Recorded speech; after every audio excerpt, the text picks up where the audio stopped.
It's interesting to look at Greg Chappell's captaincy as a brother, and he took over from me as a captain. And I remember saying to Greg, look, you've got to captain your own way. I'm not going to come and tell you how to captain the side, because I don't think that's fair. You've got to do it in your style.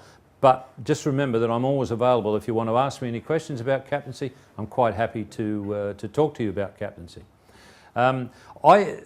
I thought that Greg's best captaincy was done after he went through a bad trot as a batsman. I think Greg, for some reason or other, because he was such a good player himself, and because he was a perfectionist as a batsman, I think he had the feeling that people who didn't succeed, it was because they weren't trying as hard as they could. You know, he always had this feeling that they weren't giving of their absolute everything they had if they failed.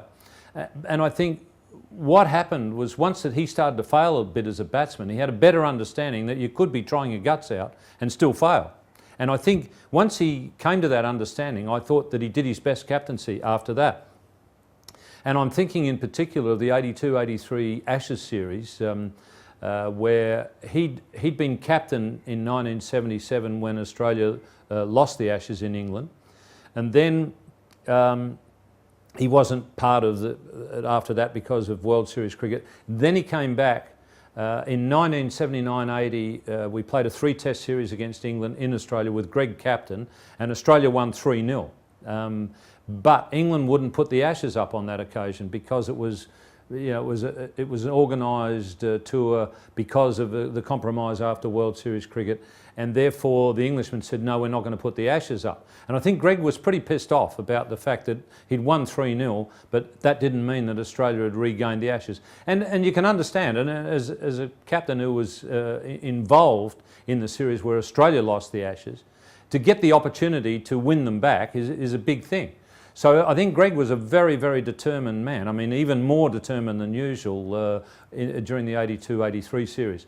And I thought that you know, that was one of his finest hours as a captain.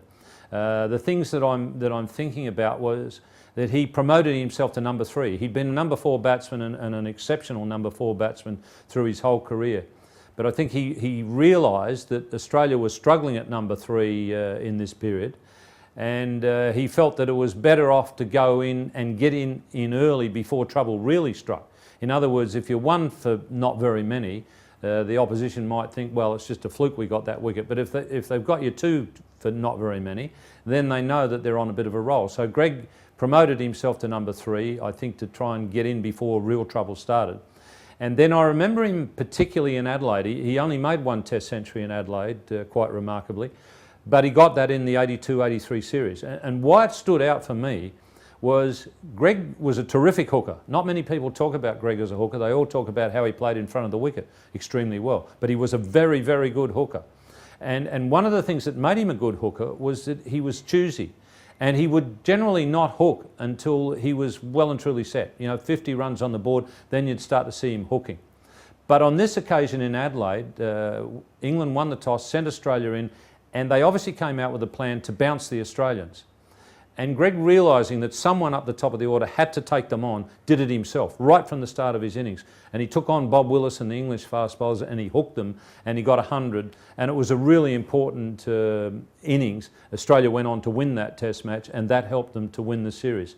So I thought that Greg's best captaincy came after he had trouble with the West Indies in I think, the 81-82 series.